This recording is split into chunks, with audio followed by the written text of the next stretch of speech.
പ്രധാന വാർത്തകൾ. I am now happy to announce that there will be no income tax payable up to income of 12 lakh rupees. ചരിത്രത്തിലെ ഏറ്റവും വലിയ നികുതി ഇളവുമായി നിർമ്മല സീതാരാമൻ. നികുതി സ്ലാബുകളിലും അഴിച്ചുപണി. ആദായ നികുതി പരിധി 3 ലക്ഷത്തിൽ നിന്ന് 4 ലക്ഷമാക്കി. ബീഹാറിന് Greenfield airports will be facilitated in Bihar to meet the future needs of the state. Makhana board in Bihar.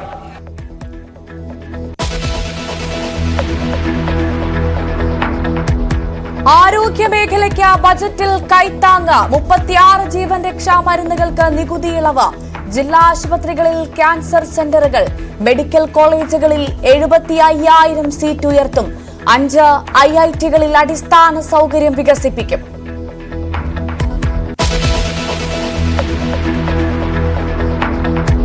കർഷകർക്കായി പ്രധാനമന്ത്രി ധൻ ധ്യാൻ കൃഷി യോജന. ഗുണഫലം 1.7 കോടി കർഷകർക്ക്. കിസാൻ ക്രെഡിറ്റ് കാർഡ് പരിധി 5 ലക്ഷമാക്കി. പരുത്തി കൃഷിക്കായി പഞ്ചവത്സര പദ്ധതി പ്രഖ്യാപിച്ച ധനമന്ത്രി.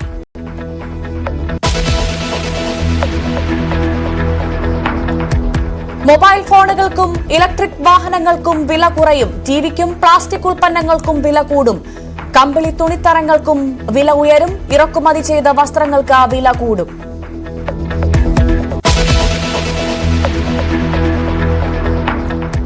കേരളത്തിന് നിരാശ. വൻ പദ്ധതികളൊന്നും ബജറ്റിൽ ഇടം നേടിയില്ല. സംസ്ഥാനത്തെ കേന്ദ്രം ശിക്ഷിക്കുന്നതായി മുഖ്യമന്ത്രി.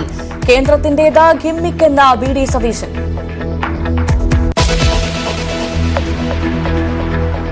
കേരളത്തെ നടുക്കി ഒരു കൂട്ടക്കൊല കൂടി. ആലപ്പുഴ മാന്നാറിൽ മകൻ മാതാപിതാക്കളെ ചുട്ടുകൊന്നു. കാരണം സ്വത്ത് തർക്കം. വീടിന് പെട്രോൾ ഒഴിച്ച് തീയിട്ടെന്ന് സമ്മതിച്ച പ്രതി. കൊല മകനെതിരെ പിതാവ് പോലീസിൽ പരാതി നൽകിയതിന് പിന്നാലെ.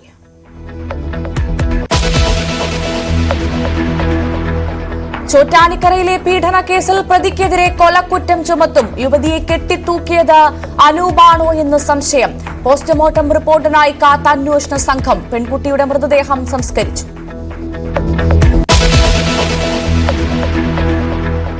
ഗുജറാത്ത് കലാപത്തിന്റെ ഇര എൽസാൻ ജിഫ്രിയുടെ ഭാര്യ സാക്കിയ ജിഫ്രി അന്തരിച്ചു. അന്ത്യം വാർദ്ധക്യ സഹജമായ അസുഖത്തെ തുടർന്ന് അഹമ്മദാബാദിൽ ചികിത്സയിലിരിക്കെ. വിട പറഞ്ഞത് കലാപത്തിൽ ഇരകൾക്ക് നീതിക്കായുള്ള പോരാട്ടത്തിന്റെ മുഖം.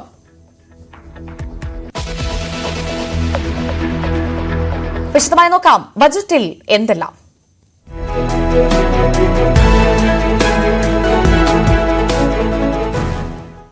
ഇടത്തരക്കാർക്ക് കോൾ അടിക്കുന്നതാണ് ബജറ്റ് പ്രഖ്യാപനം. 12 ലക്ഷം വരെ വാർഷിക വരുമാനമുള്ളവർക്ക് ഇനി ആദായ നികുതി അടയ്ക്കേണ്ട.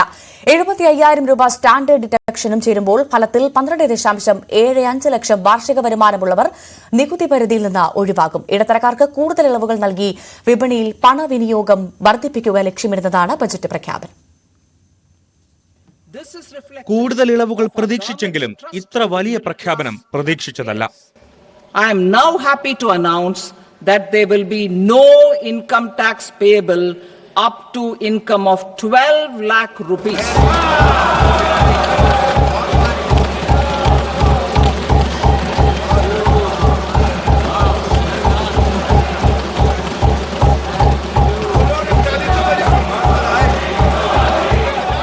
Average income of 1 lakh per month other than the special rate income such as capital gains.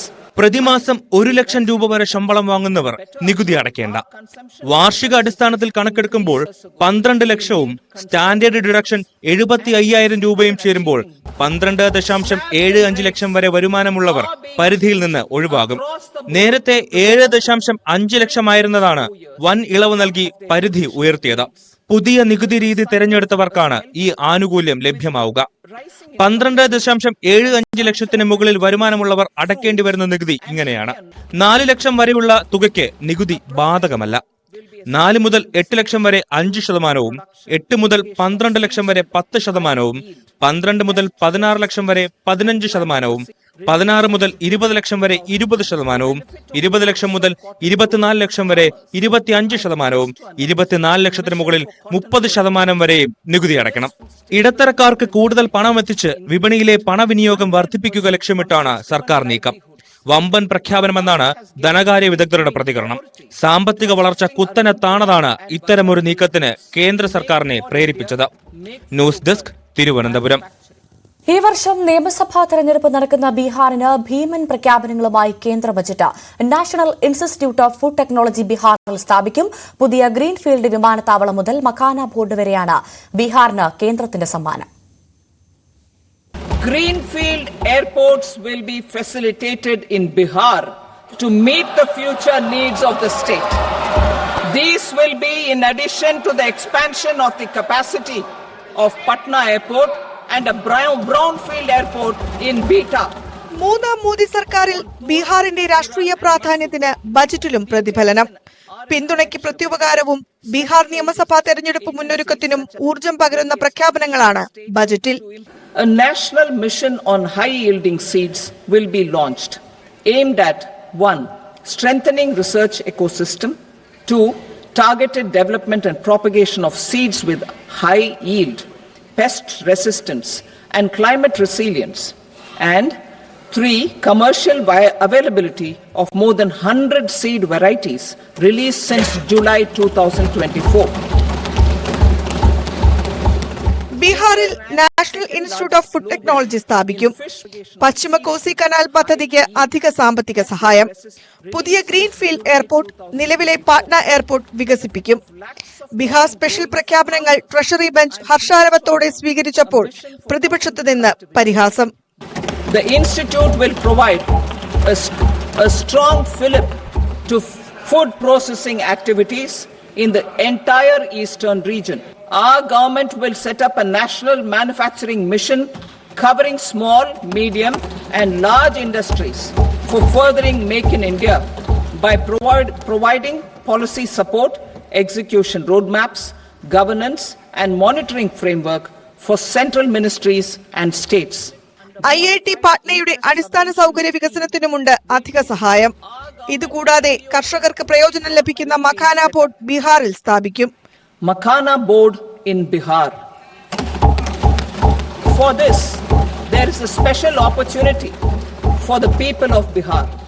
A Makhana board will be established in the state to improve production, processing, value addition and marketing of Makhana.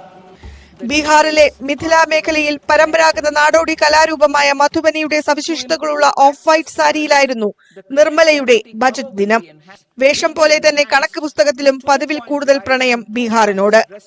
News desk, news 18. റെയിൽവേയുടെ സുരക്ഷയും വൈദ്യുതീകരണത്തിനും പ്രാധാന്യം നൽകിയാണ് ഇത്തവണത്തെ budget Nirmala Sitharaman അവതരിപ്പിച്ചത്. മൂലധന ചെലവിനത്തിൽ കഴിഞ്ഞ വർഷം അനുവദിച്ച അത്ര തന്നെ തുകയാണ് ഇത്തവണയും നീക്കിവെച്ചത്. ധനമന്ത്രി നിർമ്മല സീതാരാമൻ തന്റെ ബജറ്റ് പ്രസംഗത്തിന്റെ ഭാഗമായി റെയിൽവേയുടെ ആകെവിഹിതം പരാമർശിച്ചില്ല. പക്ഷേ പ്രസംഗത്തിനു ശേഷം പുറത്തിറക്കിയ ബജറ്റ് രേഖകളിൽ മൂലധന വിഹിതം വ്യക്തമാക്കി. മൂലധന ചെലവ് തുടർച്ചയായി രണ്ടാം വർഷവും മാറ്റമില്ലാതെ തുടരുകയാണ്. 2025 സാമ്പത്തിക വർഷത്തിൽ 2.52 ലക്ഷം കോടി രൂപയുടെ വാർഷിക ചിലവുകളാണ് വകയിരുത്തിയിരുന്നത്. 2026 സാമ്പത്തിക വർഷത്തിലും അതേ തുക തന്നെ. സുരക്ഷയ്ക്കും വൈദ്യുതീകരണത്തിനും പ്രാധാന്യം നൽകിയിട്ടുണ്ട്. ട്രാക്കുകളുടെയും വാഗണുകളുടെയും നിർമ്മാണം, വൈദ്യുതീകരണം, സിഗ്നലിംഗ്, സ്റ്റേഷൻ വികസനം, സുരക്ഷ തുടങ്ങിയ കാര്യങ്ങൾ അടിവരയിട്ട് പറഞ്ഞിട്ടുണ്ട്. മന്ത്രാലയത്തിന്റെ ആഭ്യന്തര ബജറ്റേതര വരുമാനം 13,000 കോടിയായി തന്നെ തുടരുന്നു. ധനമന്ത്രി 2025-26 കേന്ദ്ര ബജറ്റ് അവതരണം പൂർത്തിയാക്കിയ ശേഷം IRCON, IRCTC, IRFC തുടങ്ങിയ റെയിൽവേ ഓഹരികളിൽ 6% ഇടിവ് രേഖപ്പെടുത്തി. ഈ മേഖലയിൽ വലിയ പരിഷ്കാരങ്ങളൊന്നും ബജറ്റിൽ പരാമർശിച്ചിട്ടില്ല എന്ന് വിദഗ്ധർ വിമർശിക്കുന്നു. കേരളം ഉൾപ്പെടെയുള്ള സംസ്ഥാനങ്ങൾ വലിയ പ്രതീക്ഷയോടുകൂടിയാണ് റെയിൽവേ വികസനത്തെ ഉറ്റുനോക്കുന്നത്. News desk, news 18. പൊതുബജറ്റിലെ സമീപനം അങ്ങേയറ്റം പ്രതിഷേധാർഹമാണെന്ന് മുഖ്യമന്ത്രി പിണറായി വിജയൻ. കേരളത്തിന്റെ പ്രധാന ആവശ്യങ്ങളാകെ നിരാകരിച്ചു. വയനാടിന്റെ പുനരധിവാസത്തിനായി പ്രത്യേക പാക്കേജ് പോലും അനുവദിച്ചില്ല. ഭരണഘടനയുടെ ഫെഡറൽ സ്വഭാവത്തെ ലംഘിക്കുന്നതാണ് കേന്ദ്ര ബജറ്റിലെ സമീപനമെന്നും മുഖ്യമന്ത്രി പ്രതികരിച്ചു. കേരളത്തിന് അങ്ങേയറ്റം നിരാശാജനകമായ ബജറ്റെന്ന് ധനമന്ത്രി KN ബാലഗോപാൽ. വയനാടിനും വിഴിഞ്ഞത്തിനും ഒന്നുമില്ല. പ്രധാനപ്പെട്ട സ്ഥാപനങ്ങളുടെ കേരളത്തിന് അനുവദിച്ചില്ല എന്നും ധനമന്ത്രി വിമർശിച്ചു. കേരളത്തിന്റെ മാത്രമല്ല ലോകത്തിന്റെ ആകെ മനസാക്ഷിയെ ഞെട്ടിച്ചൊരു സംഭവമാണ് വയനാട് മുണ്ടക്കൈ ചൂരൽമല ദുരന്തം. അതിനകത്ത് ഒരു പാക്കേജ് ഏറ്റവും ന്യായമായ കാര്യമാണ്. അതിനകത്തൊന്നും പറഞ്ഞില്ല. ഈ ബഡ്ജറ്റിൽ ദീർഘമായിട്ട് നമ്മുടെ കേന്ദ്ര ധനകാര്യമന്ത്രി പറയുന്നത് ഇൻവെസ്റ്റ്മെന്റിനെ സംബന്ധിച്ചും എക്സ്പോർട്ടിനെ സംബന്ധിച്ചും ഡെവലപ്മെന്റിനെ സംബന്ധിച്ചുമാണ്.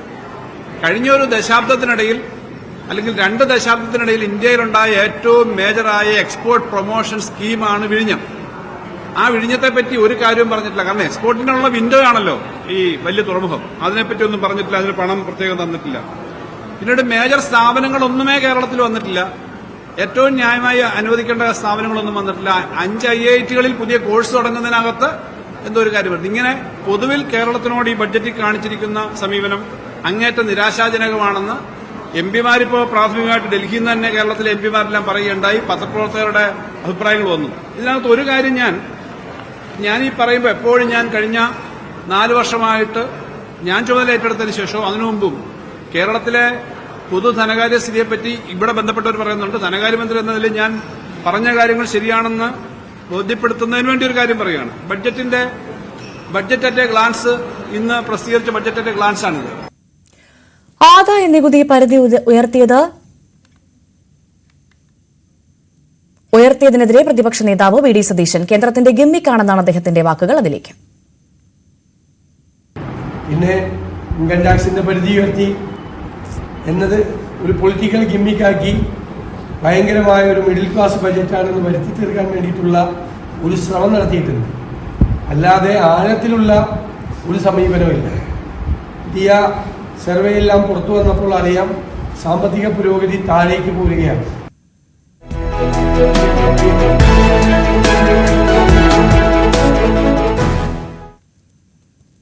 ഇനി മറ്റു വാർത്തയിലേക്ക്. കോട്ടയം കുറുപ്പന്തറയിൽ ആളില്ലാത്ത വീട്ടിൽ മോഷണം. വീടിന്റെ വാതിൽ തകർത്തു കയറിയ കള്ളൻ 20 പവൻ സ്വർണം മോഷ്ടിച്ചു.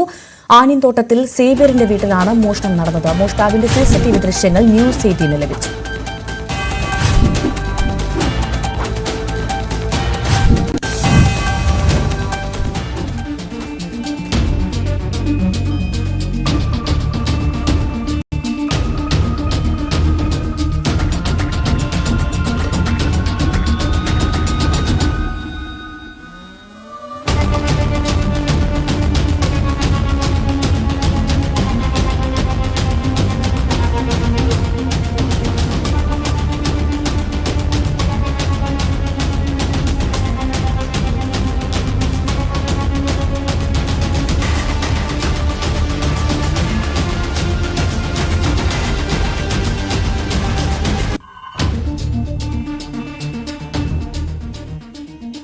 ജി ശ്രീജിത്ത് ചേരുന്നു കൂടുതൽ വിവരങ്ങളുമായി. ശ്രീജിത്ത്, വളരെ നിർണായകമായ CCTV ദൃശ്യങ്ങളാണ് ഇപ്പോൾ നമുക്ക് ലഭിച്ചിരിക്കുന്നത്. ആളില്ലാത്ത വീട്ടിൽ കയറിയ പ്രതിയെ, മോഷ്ടാവിനെ വളരെ കൃത്യമായി ഈ ദൃശ്യങ്ങളിൽ നിന്ന് വ്യക്തമാകുന്നത് പോലീസിനെ സഹായിക്കുമെന്ന കാര്യത്തിൽ സംശയമില്ല.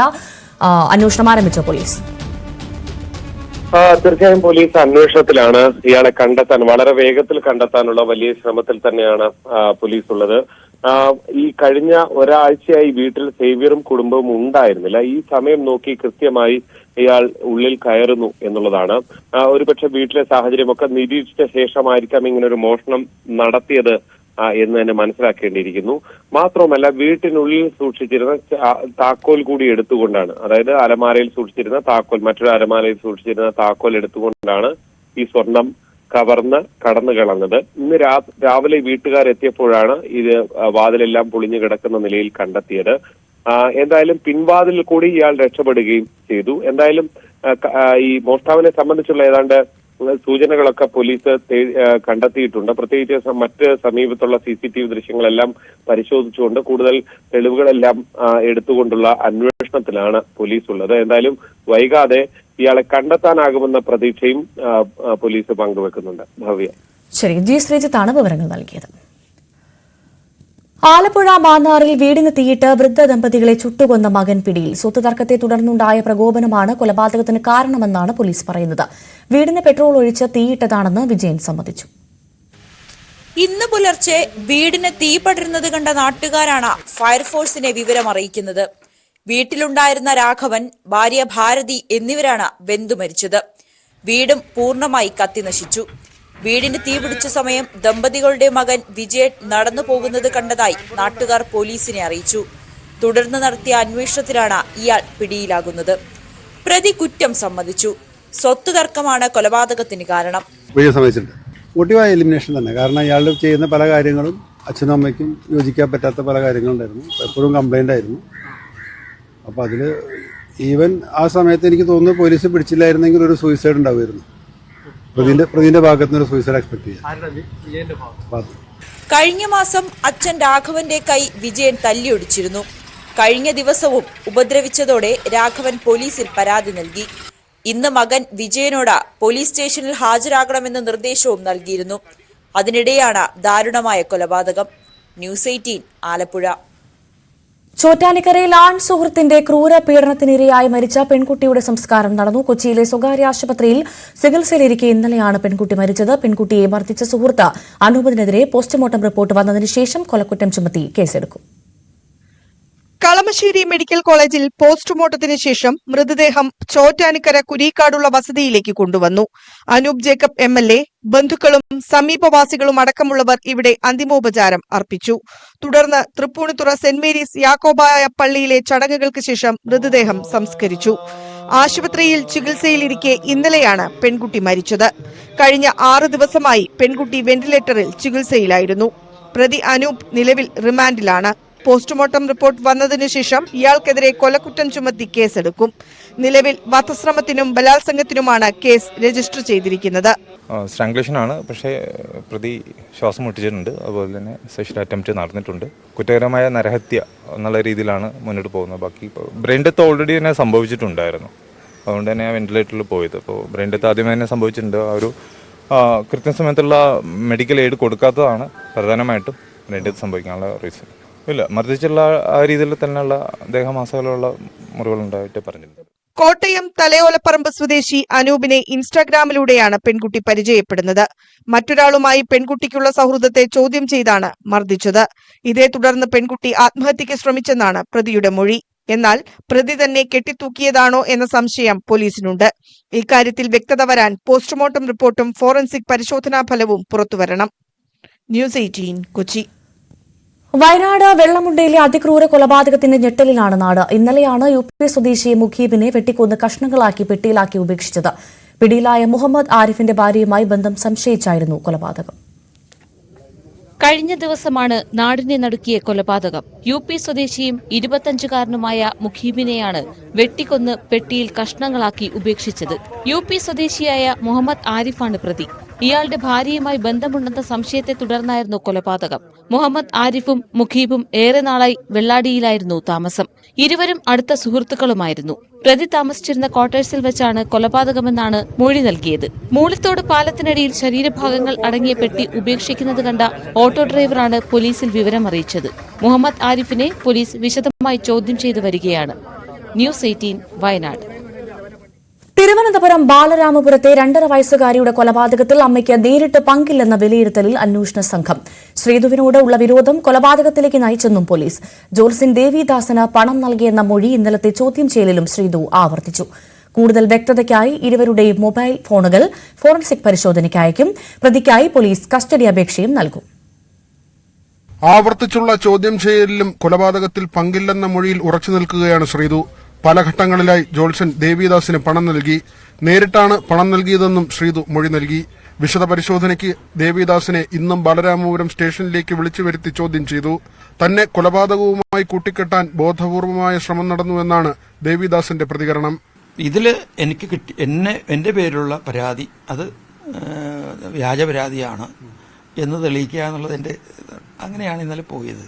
ഒരു വാർത്ത കിട്ടിയാലിടൻ അതിനെ എങ്ങനെയൊക്കെ വളച്ചൊടിച്ച് ആ ആളിന്റെ ജീവിതകാലം മൊത്തം ഉണ്ടായിട്ടുള്ള എല്ലാ സംഭവങ്ങളെയും പുറത്തെടുത്ത് എങ്ങനെ വക്രീകരിച്ച് അയാളുടെ ക്രെഡിബിലിറ്റി ഇല്ലാതാക്കാം എന്ന് ഗവേഷണം നടത്തുന്ന ചില ആളുകളുണ്ട്.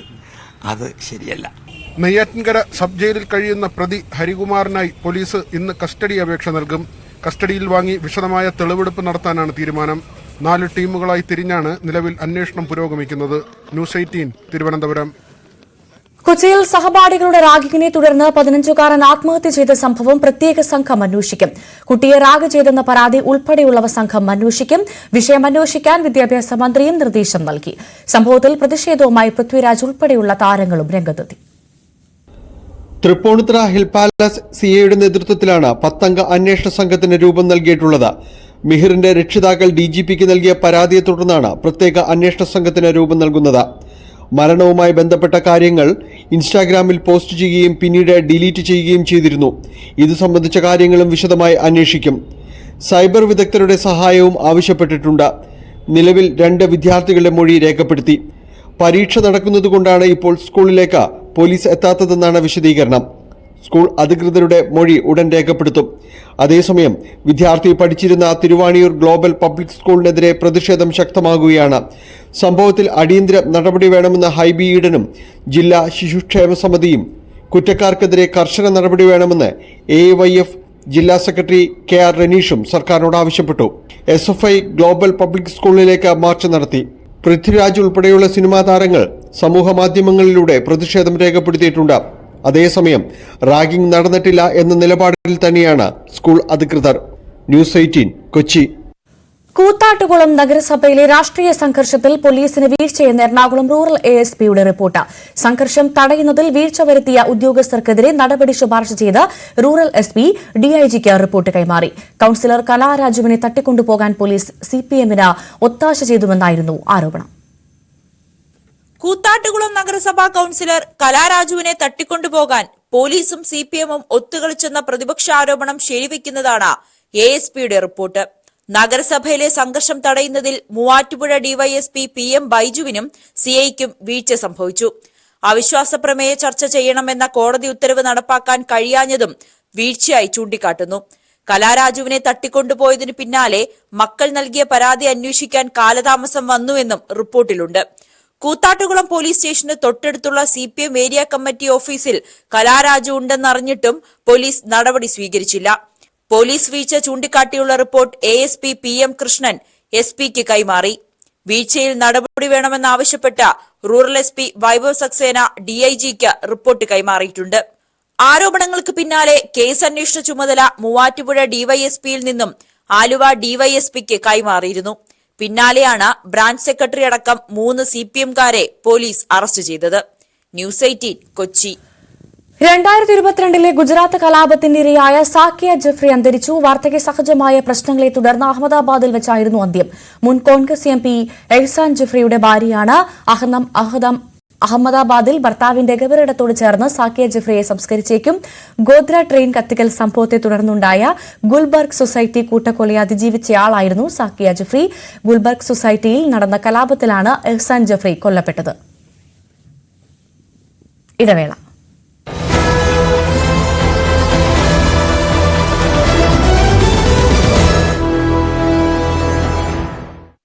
സിനിമയിൽ അഭിനയിച്ചുകൂടെ എന്ന് ചോദിക്കുന്നവർ അതിനുള്ള കഴിവ് എനിക്കില്ല എന്നുള്ളതിനെ സംബന്ധിച്ച് മറ്റുള്ളവരെക്കാൾ കൂടുതൽ ബോധ്യം എനിക്കുണ്ട്. നിങ്ങൾ ചുമതലയേൽക്കുന്ന ഒരു ചടങ്ങ് നടക്കുമ്പോൾ ദേശീയ കൌൺസിൽ അംഗം തൊട്ട് നഗരസഭാ അധ്യക്ഷ വരെ ഈ ചടങ്ങിൽ നിന്ന് മാറി നിൽക്കുക, അത് പാർട്ടിയോടുള്ള ഒരു അതൃപ്തിയായിട്ട് ഞാൻ കാണുന്നില്ല. 6 വർഷം പാർട്ടിയിൽ പ്രവർത്തിച്ചവർ വേണം ജില്ലാ പ്രസിഡന്റ് ആകാൻ എന്നുള്ള ആ ഒരു മിനിമം മാനദണ്ഡം ലംഘിച്ചു. ഇത്തരത്തിലൊരു സർക്കുലർ ഞാൻ കണ്ടിട്ടില്ല. സ്ഥാനാർത്ഥി നിർണയം പാളിയെന്ന് പല BJP നേതാക്കന്മാരും ഒളിഞ്ഞും തെളിഞ്ഞുമൊക്കെ പ്രസ്താവന നടത്തിയതാണല്ലോ. BJPയുടെ കേന്ദ്ര ഘടകത്തിന് ഒരു വീഴ്ച ഒരിക്കലും സംഭവിക്കില്ല. സന്ദീപ് വാര്യരാണോ ഇതിന്റെ പിറകിൽ ചരട് വലിച്ചത്? അദ്ദേഹത്തിന്റെ ഒരു ഡ്രൈവറെ പോലും കൂടെ കൂട്ടിക്കൊണ്ടുപോകാൻ പറ്റാത്ത ആളാണ് BJPയുടെ കാര്യങ്ങളെ കുറിച്ച് പറയുന്നത്.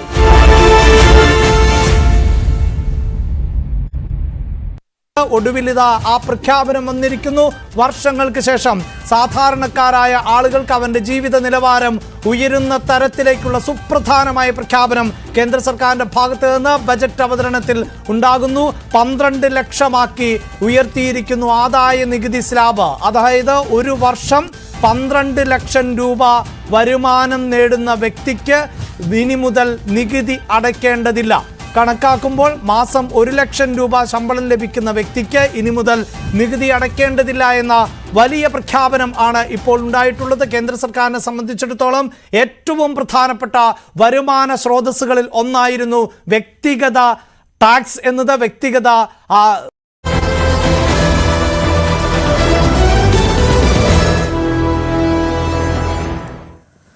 തിരികെ വാർത്തയിലേക്ക്. അമേരിക്കയിൽ വീണ്ടും വിമാനാപകടം. നോർത്ത് ഫിലാഡൽഫിയയിലാണ് ചെറുവിമാനം തകർന്നു വീണത്.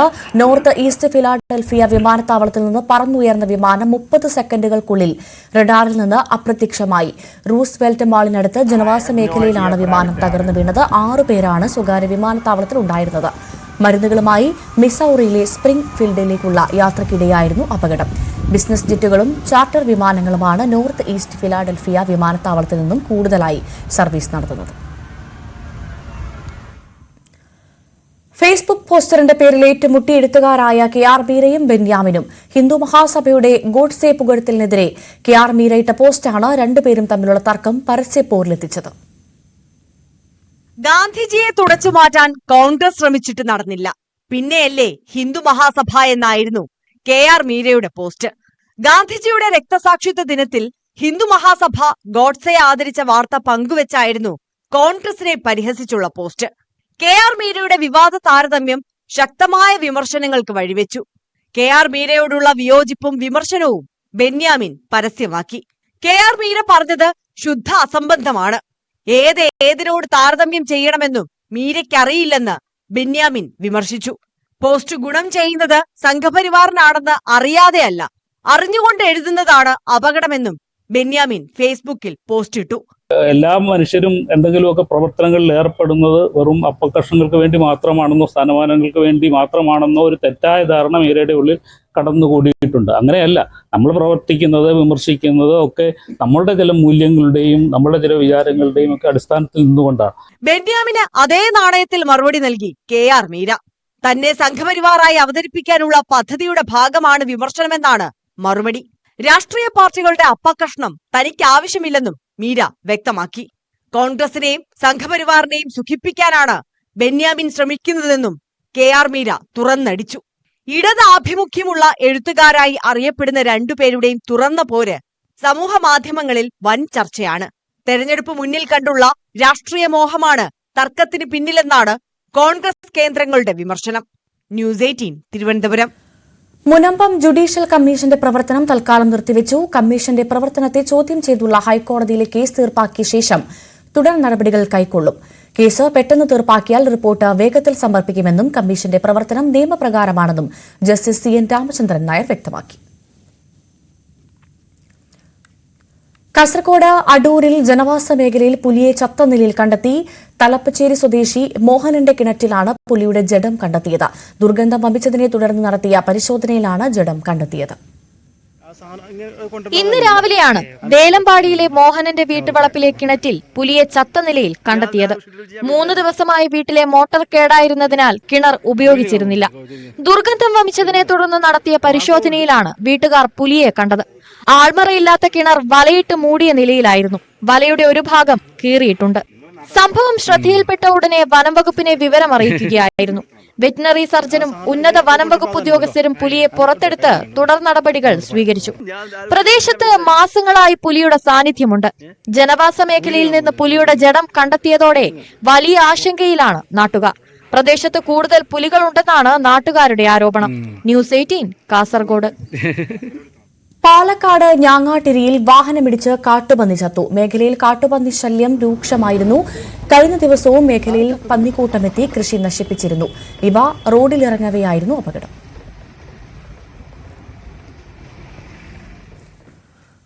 അധികാരത്തിലെത്താൻ UDF വർഗീയ ശക്തികളെ കൂട്ടുപിടിക്കുന്നുവെന്ന് മുഖ്യമന്ത്രി പിണറായി വിജയൻ. RSSും ജമാഅത്തെ ഇസ്ലാമിയും CPMനെതിരെ ഒന്നിച്ചു നീങ്ങുകയാണ്.